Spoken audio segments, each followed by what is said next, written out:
Olá, turma! Como vocês estão? Espero que vocês estejam estudando bastante, aproveitando o tempo para poder pesquisar e adquirir e somar conhecimentos que vão engrandecer o futuro profissional que vocês vão se formar. Hoje a gente vai estar dando continuidade à disciplina de vocês, a gente vai estar iniciando hoje, a microbiologia e dando continuidade à ementa do curso de vocês. Então, hoje é microbiologia. Vamos abordar a introdução da matéria, tipos de micro-organismos e estrutura celular. Eu não vou aprofundar em microbiologia, a gente vai falar de uma maneira superficial, porém, aquilo que realmente importa para a profissão de vocês, aquilo que realmente é significativo de conhecimento para vocês como técnicos em enfermagem, ok? A nossa disciplina é composta por 6 aulas teóricas organizadas da seguinte forma. A aula de hoje, como eu já falei, introdução, tipos de micro-organismos e estrutura celular, infecções por estafilococcus e streptococcus, algumas doenças virais, parasitas, protozoários e fungos, sistema imunológico e células sanguíneas e a avaliação final, que será na 6ª aula. O método que eu utilizo para avaliação dessa disciplina é por atividade diária, valendo 20 pontos, então são 5 semanas, vão ser 100 pontos no total, a avaliação final vale 100 pontos e a gente tem a média, então, de 100 pontos, ok? Então, vamos lá, começando.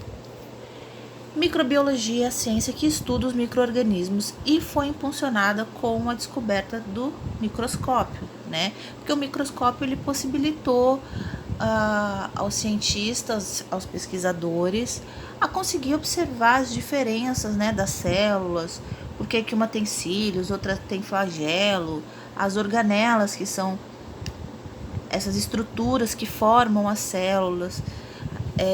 Então, isso só foi possível depois que foi descoberto o microscópio. Então, só para relembrar que vocês aprenderam no ensino médio, a diferença de células procariontes e células eucariontes. Basicamente, sucintamente, bem superficialmente, a diferença delas está na estrutura celular, principalmente pela presença da carioteca. O que é carioteca? A carioteca é a membrana nuclear, a membrana que envolve o núcleo. Então, a célula procarionte, ela não tem carioteca, Essa aqui, é uma célula procarionte. O núcleo dela, o material genético, tá vendo? Todo espalhadinho aqui, sem ter uma membrana que envolve, ele fica dentro do citoplasma da célula. Já a célula eucarionte, a gente já consegue ver aqui, ó o núcleo desse rosinha aqui. Ele já é um núcleo delimitado, ele é organizado, é uma célula mais estruturada, ok?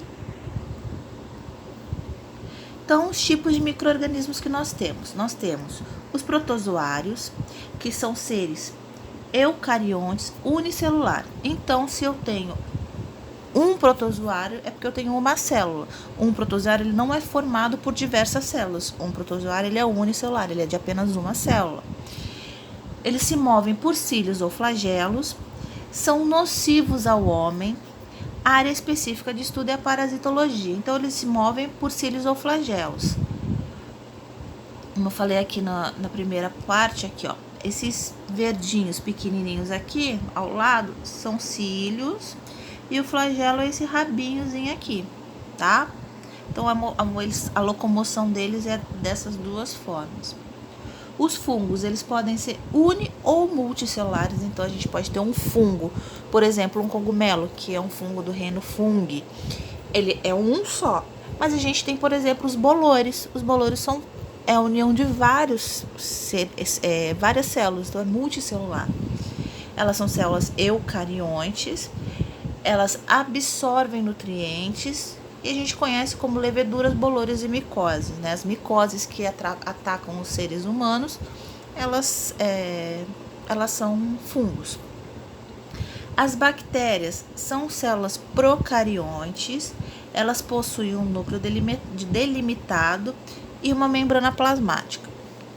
Os vírus não possuem código genético específico, possuem somente DNA ou RNA envolvidos por uma pequena capa e necessitam de outras células para se multiplicar. Mais pra frente a gente vai falar um pouquinho disso, dos vírus e das bactérias, tá? Então aqui a imagem ilustrativa para vocês de vírus e bactérias e protozoários e fungos. Então aqui os protozoários, né, como eu falei, eles são únicos, apenas cada célulazinha dessa aqui é um protozoário. Então cada célula única é um protozoário. Aqui embaixo a gente tem os fungos, né? Esse aqui é um único fungo, e aqui em volta dessa laranja, essa levedura, esse bolor aqui ao redor dela, são diversos fungos. Aqui a gente tem uma folha também, e a gente tem, no caso dos seres humanos, a micose. Esse aqui, no meio azulzinho, são diversos tipos de bactéria. Então a gente tem aqui, por exemplo, a bactéria da gonorreia, a Cinetobacter, Staphylococcus, Pseudomonas. Esses nomes vão ser nomes que vocês vão ouvir muito corriqueiramente na vida hospitalar de vocês, porque são bactérias que trazem muitas doenças, estão associadas a muitas doenças, algumas doenças hospitalares, tá?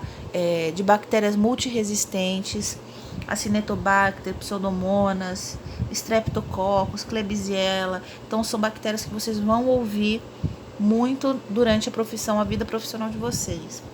Os vírus aqui embaixo, a gente tem o vírus de hepatite, coronavírus, herpes vírus, influenza. Então tem vários tipos de vírus. E aqui a diferença de vírus e bactéria. Então aqui a gente tem um vírus e aqui a gente tem uma bactéria. Então a gente pode observar que a bactéria, ela tem algumas organelas, né, que são esses pontinhozinhos vermelhos espalhados no citoplasma, enquanto o vírus não, ele é apenas uma capa com o material genético dentro dela, ponto. Ela tem essa textura ao redor dela, esse monte de espinhozinho. Por quê? Porque o vírus, ele se utiliza de outras células para poder se nutrir, para poder se reproduzir e para poder causar danos ao organismo dos seres humanos. Então, a estrutura, divisão das bactérias. Aqui a gente tem uma bactéria,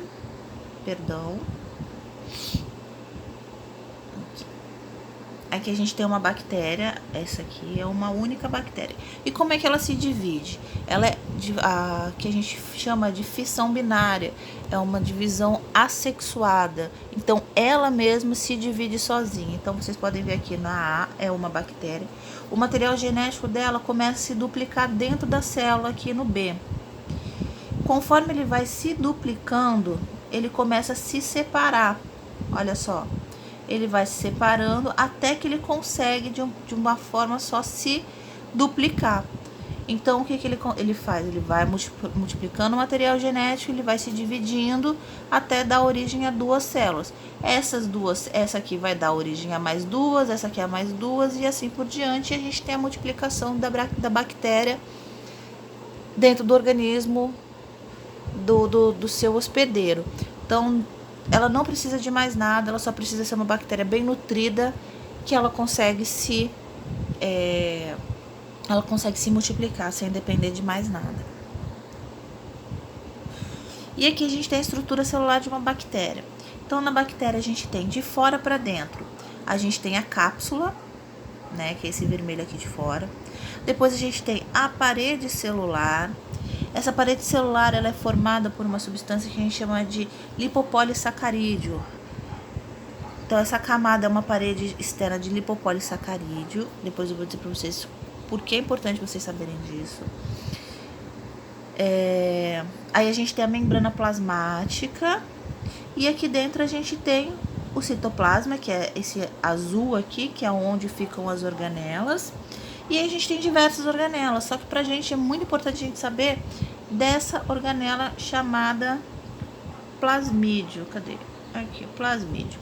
Por que o plasmídio é importante? Porque o plasmídio é que ele vai possuir os genes que são resistentes aos antibióticos. Então vamos dizer que ele é a inteligência da célula que vai identificar aquele antibiótico que não foi o suficiente para destruir a célula e vai criar resistência contra aquele antibiótico. Então, se o antibiótico ele não é administrado na dose certa, no tempo certo, nos horários corretos, da maneira correta como deve ser, a bactéria vai criar resistência àquele antibiótico. E quem é o responsável por isso é o plasmídio que está dentro da bactéria. O vírus não tem isso. O vírus não tem essa inteligência dessa resistência a tratamento como a bactéria tem, tá? O DNA, que é esse vermelhinhozinho aqui todo enrugadinho, e o flagelo, que é o rabinhozinho aqui, que vai fazer a bactéria se locomover, ou os cílios, ok?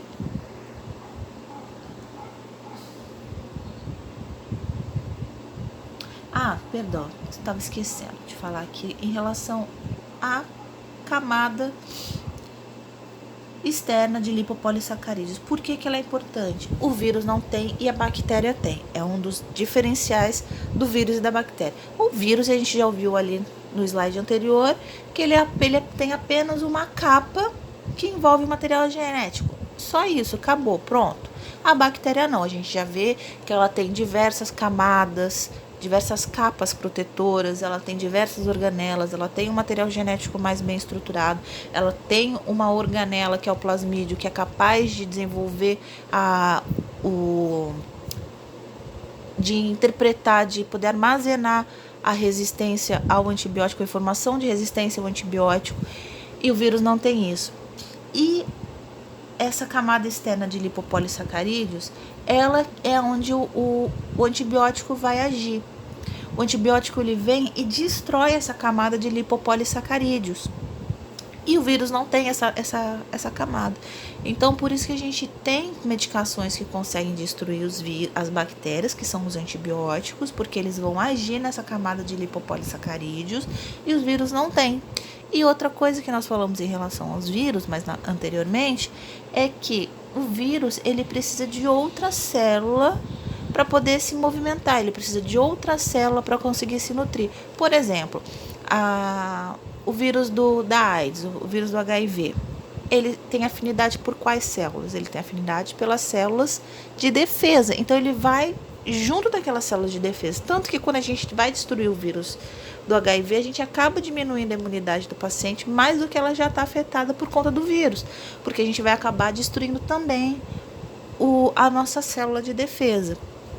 Então, vírus, infelizmente, quando a gente tem doença viral, é muito difícil a gente conseguir destruir o vírus de uma maneira eficaz, de uma maneira eficiente, de uma maneira pouco danosa para o organismo do ser humano.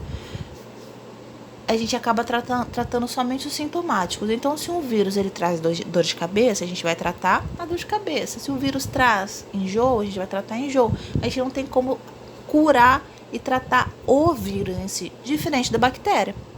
A bactéria, a gente toma o antibiótico para matar aquela bactéria também, além de tomar os sintomáticos. A gente também toma o remédio para dor de cabeça, para o vômito, para dor de barriga, para alergia, mas a gente vai ter que tomar o antibiótico que vai sim combater diretamente a bactéria.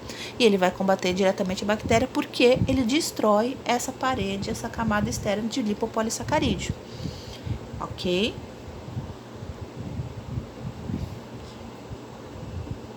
Então, aqui a gente tem dois tipos de bactéria, né? Em 1884, descobriram uma coloração chamada coloração de Gram. E essa coloração de Gram, ela diferencia pela parede celular da bactéria se ela é uma bactéria Gram positiva ou Gram negativa. O que isso significa? As bactérias Gram negativas, dependendo do corante que elas usam, elas ficam mais roxinhas. E quando ela é Gram negativa, ela fica mais vermelha. Ok, e o que isso significa? Isso significa que as bactérias Gram positivas, elas são mais sensíveis às ampicilinas, elas são mais sensíveis a uma grande classe de antibióticos, então ela é mais fácil de ser combatida. Quando a gente tem uma bactéria Gram negativa, a gente já sabe que é uma bactéria mais difícil de ser combatida porque ela é mais resistente. Então, se for feita uma cultura de sangue ou uma cultura de urina ou uma cultura de alguma secreção, enfim, mandou para o laboratório uma amostra para fazer cultura. significa que a gente pegou aquela amostra para levar para o laboratório para ver se vai crescer algum micro-organismo. Às vezes o laboratório responde assim: olha, tá crescendo. Ah, mas tá crescendo o quê? Ah, a gente ainda não sabe, mas a gente já sabe que é gram positivo. Se a gente já sabe que é gram positivo, é por quê? Porque quando eles colocaram o corante, elas ficaram roxinhas. Então, se ficaram roxinhas e eu sei que elas são sensíveis à ampicilina, então a gente já pode começar a tratar com ampicilina, não precisa saber exatamente qual é a bactéria. Já se ela é gram-negativa, a gente já tem um pouco mais de dificuldade e precisa realmente esperar a cultura ficar pronta. Porque a cultura ela demora, às vezes, de 7 a 15 dias para ficar pronta. Enquanto isso, o paciente está lá e as bactérias estão se multiplicando. Ok? Então, a aula de hoje é somente isso. Eu espero que tenha tudo ficado bem claro para vocês, tá? Aqui, ó, deixa eu até aproveitar e falar. Aqui a gente tem, ó, o desenho de duas. Aqui ela é gram negativa, aqui ela é gram positiva. Vocês podem ver que a parede celular dela, da bactéria de gram positivo, ela é muito mais complexa, né? Ela tem, vamos dizer assim, ela tem uma defesa muito maior do que a bactéria gram positiva. E se o antibiótico ele age destruindo a parede celular através do lipopolissacarídeos, então a gente já entende que se ela tem uma parede celular muito mais estruturada, é porque vai ser muito mais difícil do antibiótico destruir. Então, se eu sei que é gram negativo, eu sei que ela é uma bactéria mais difícil. Se é gram positivo, eu sei que é uma bactéria um pouco mais fácil da gente tratar. Ok? Qualquer dúvida, vocês podem estar me mandando mensagem, podem estar deixando comentário. Fiquem à vontade. Até a próxima aula da semana que vem.